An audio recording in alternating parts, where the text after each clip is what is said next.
Okay, so for a quick recap. At one point, the studios wanted to make Miles Morales as Spider-Man. It leaked. Toxic fandom bullied the producers into not making the Miles Morales Spider-Man, who was supposed to be Donald Glover, which would have been wonderful. It's alright, it's fine. We understand. As black people, we understand. It happens all the time. Instead of them making another Spider-Man that's on the lines of regular Peter Parker Spider-Man, they stole aspects from Miles Morales' Spider-Man and copied those onto a younger Peter Parker Spider-Man. I'll explain that.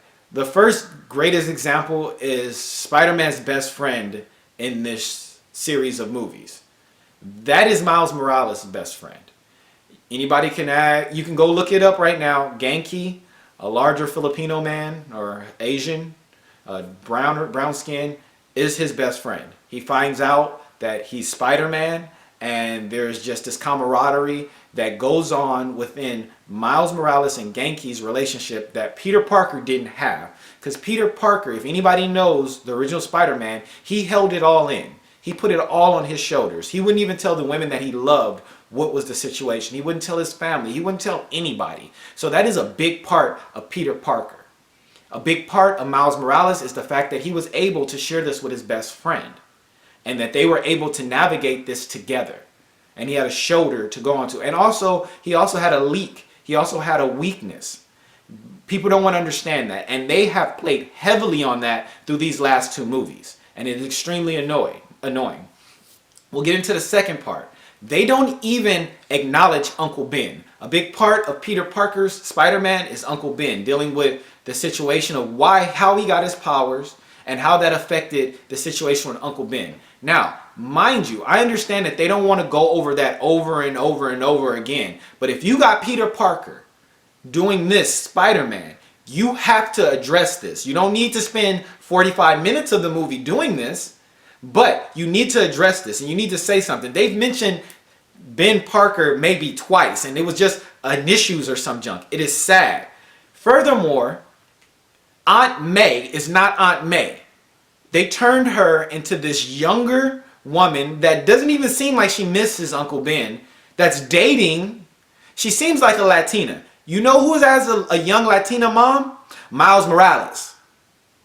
So they wanted to make Aunt May more appealing to the youth and to this generation, so they took a Latina and put it into this white woman.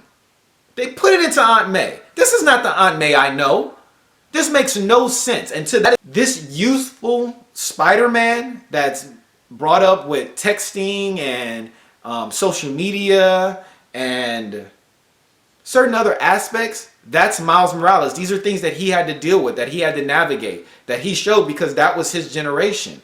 Peter Parker didn't have to deal with any of this stuff. He had to deal with the newspaper, okay? So you guys need to take it back to that. You took a large aspect of this man's life, Miles Morales, and you just pasted it on to Peter Parker, a young Peter Parker. And it makes no sense.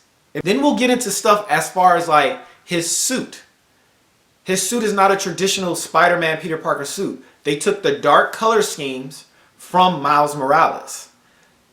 The fact that Miles Morales is a Spider-Man that has other powers, like the spider that bit him gave him some other things. He has shocking, he has invisibility.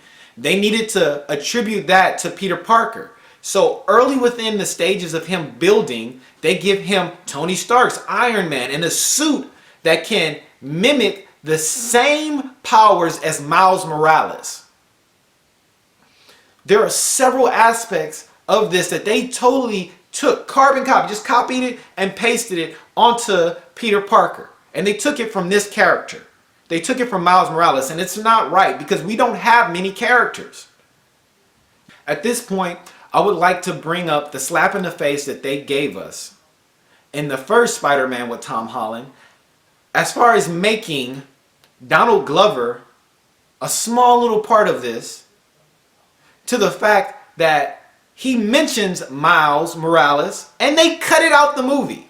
They cut it out. You can go look it up right now. They cut it out the movie. They wouldn't even mention this kid because they knew what he was going to do. People were going to be like, hey, you know what? Peter is acting like Miles. It was a slap in the face to get the character that they were originally going to get to play Miles Morales to cameo in Tom Holland's movie while he's pretending to be Miles Morales. Oh my God, I'm sorry. I just had to bring that up. The Vulture that you see, that you love, because that was one of my favorite villains. I'm sorry. I don't like that Spider-Man. I don't like this Tom Holland Spider-Man because he's taking so much from Miles Morales, but his villains have been... That Vulture is an ultimate version of Vulture. That's not the Vulture from traditional Peter Parker Spider-Man. They took Miles's Vulture and gave it a great character. That movie would have been amazing with Miles Morales. You know, I was okay with all this. I was, because I liked where they were going in the second one. In the second movie, they still gave you some slaps in the face, but they were going in a direction where I was like, all right, cool. But then Into the Spider-Verse breaks every record there is. Every record there is. Instead of them coming out with a second Into the Spider-Verse cartoon movie, they say, you know what? We're just going to take that and give it to White Spider-Man. We've been giving it to Peter Parker. We've been giving it to Tom Holland. We can do this right now. We can do it again. No one's going to notice. I noticed, okay? Instead of having the wanted man, Peter Parker, on his own storyline, they're scrapping that. And they might address that at some point. They're scrapping that, and they're pretty much making Into the Spider-Verse with Tom Holland. The blasphemy is too much at this point for me, where they're bringing in different parallel universes. They're bringing in 2 other Spider-Mans. They're taking his storyline. Now, I know what a lot of people are saying. They're saying, well, they can introduce Miles right now, too. I don't care if they introduce Miles on the 3rd one. The only way that they can make this better is if they introduce Miles within the first 5 minutes of the movie and this becomes a Miles movie. Or better yet, if this is Miles Morales' universe, it really is, then Tom Holland, he gotta die. That's what happened in that interview. He's gonna have to die, and this whole movie is gonna have to be a Miles Morales movie. They're not gonna do that. They're gonna introduce Miles Morales about halfway through or at the end at some point and be like, hey, yeah, gave you this, there you go, there's that little token. No. Fuck you. And I'm sorry, I don't mean to do that on my own videos, but I'm saying it right now. Fuck you, Marvel. Fuck you, Sony. That's messed up what you're doing to us. You know what I mean? You're not going to give us this little meh. You're not going to do that to us and make us feel like, yeah, we should be happy. And I am tired of them playing with my emotions and them. No, we're not even going to. Yes, I'm sorry. Can we even? They didn't even give him Flash. They called him Flash, but they changed everything about him. That's Miles. That's one of Miles' characters. That's not a Peter Parker Flash. If you're going to give him a bully, y'all don't need to make him an Indian kid. You need to make him a big white quarterback bully like he really is. That was one aspect that you could have kept the same. It is annoying that the only time that you want to make somebody a different race is when they're a bad guy. We saw it with the original, what was it, Daredevil, where they had the Kingpin was black. And you know what? And I'm going to bring this up too. I'm sorry, this ain't got nothing to do with nothing.